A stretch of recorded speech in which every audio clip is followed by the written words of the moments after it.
안녕하세요. 6월 10일 금요일 마이드라에 오신 여러분들을 환영하고 축복합니다. 여러분이 좋아하는 음식은 어떤 음식인가요? 저는 고기도 좋아하고 또 고기와 함께 먹는 채소도 좋아하고 여러 가지를 다 좋아합니다만은 한식이건 중식이건 일식이건 무엇보다 제가 사랑하는 사람과 먹는 그 음식이 제일 맛있더라고요. 기쁨으로 먹는 그 음식들은 내게 힘이 되고 놀라운 에너지가 될 거예요.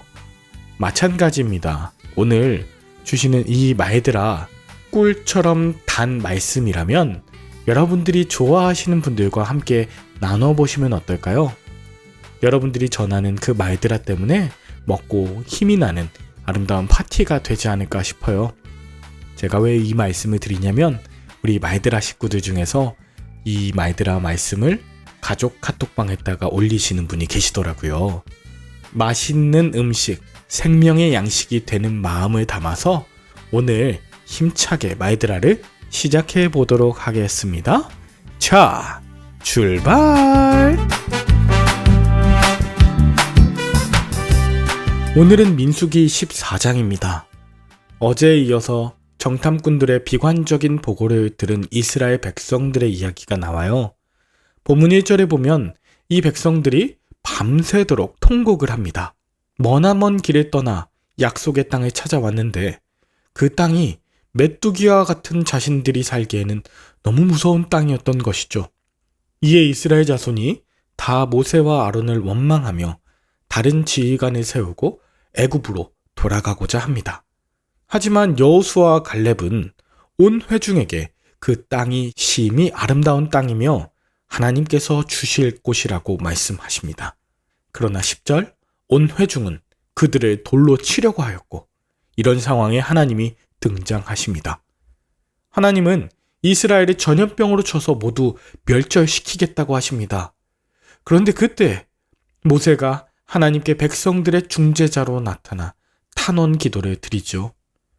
출애굽기 32장에서 금송아지 사건 때 보였던 모세의 태도와 마찬가지입니다. 출애굽의 권능을 펼치신 주님께서 가나안 땅 앞에서 이스라엘을 치신다면 애굽인들이 하나님이 가나안 신들보다 능력 없는 분으로 여기고 또 자은노 인진, 자비롭고 은혜롭고 노하기를 더디하며 인자와 진실이 많은 하나님. 그것을 오늘 본문에서는 하나님께서 친히 노하기를 더디하시고 언약에 신실하신 하나님이라고 하나님 말씀하시지 않으셨나요? 지금 기억하고 있는 거예요.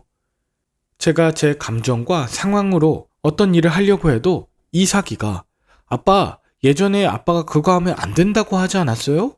아빠는 목사님이잖아. 이렇게 얘기해 주는 것과 비슷합니다. 하나님께서는 이런 모세의 기도와 또 백성들이 애곡하는 것 고려해서 심판의 수위를 낮추십니다. 대신 40일간 정탐한 날을 1년으로 쳐서 40년간 광야에서 죄악을 담당하게 하십니다. 그리고 부정적인 보고를 했던 10명의 정탐꾼들은 죽임을 당하죠. 이 장면을 본 백성들은 눈물을 흘립니다.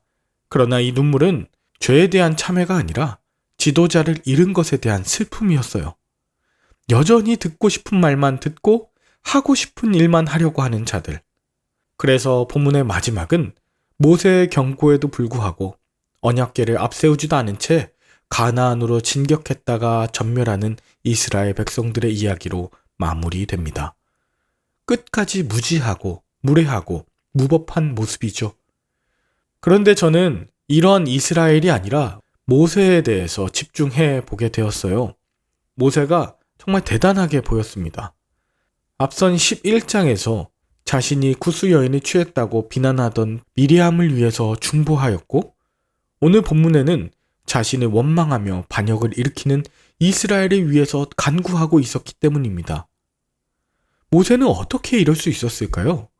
이것이 하나님이 광야에서 모세를 지도자로 세우신 이유이기도 한데 자신이 출애굽을 하면서 두려웠던 마음이 있었기에 오늘 패역한 이스라엘의 마음을 이해할 수 있고 또 미디안 광야에서 양을 칠 때에 양들이 겁먹거나 말을 잘 듣지 않았던 경험을 통해 이스라엘 백성들을 인도하고 있는 것입니다.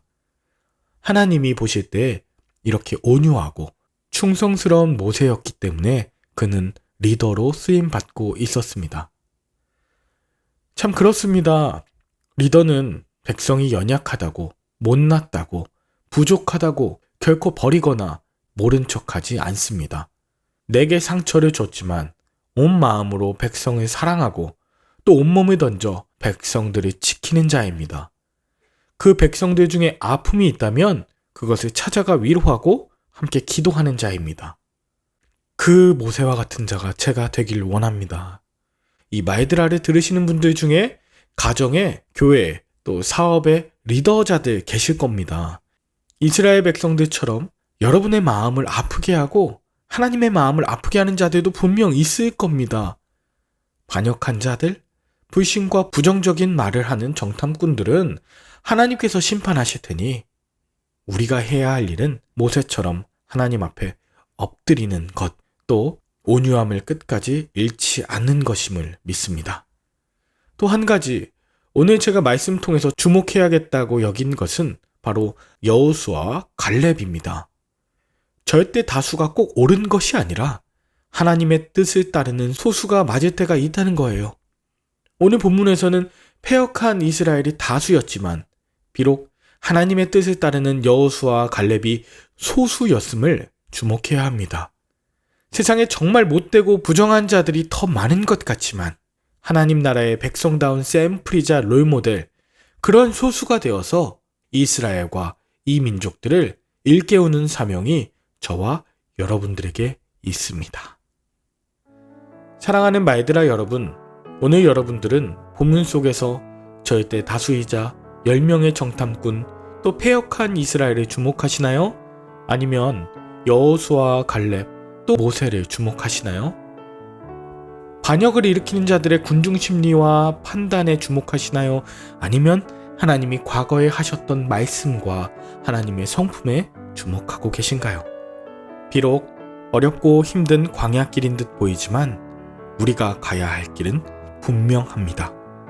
하나님의 말씀을 기억하고 또 불평 아닌 찬양으로 하나님 앞에 나아가는 것, 절대 다수와 군중심리에 타협하지 않고 진리의 길에 끝까지 온전하게 걷는 것, 그리고 불신앙의 결과인 40년의 길을 걸어내라고 하셨을 때 그 길마저 성실하고 정직하게 걸어내는 저와 여러분들에게 하나님의 가나안 땅이 주어질 줄로 믿습니다. 오늘도 값없이 선물로 주실 그 나라를 기대하며 함께 기도할까요? 하나님 아버지, 우리가 주목하고 기억할 것들에 대해서 집중하게 하여 주시옵소서. 하나님이 주시겠다고 한 가나안 땅으로 가는 이 여정 가운데 우리의 흔들리는 믿음과 연약함을 붙들어 주시옵소서. 이 땅에 소수이지만 여호수아와 갈렙처럼 담대하고 또 모세처럼 온유한 자 되길 원합니다. 우리가 이 땅 가운데 주어진 사명을 끝까지 잘 감당하도록 하나님 힘주시고 능력 주시옵소서. 오늘도 주님과 함께 승리하는 복된 광야의 여정이 될 줄로 믿사오며 임마누엘 되어주시는 예수님의 이름으로 기도 올리옵나이다. 아멘. 오늘도 좋은 하루 보내시고 저는 내일 다시 뵙도록 하겠습니다. 샬롬.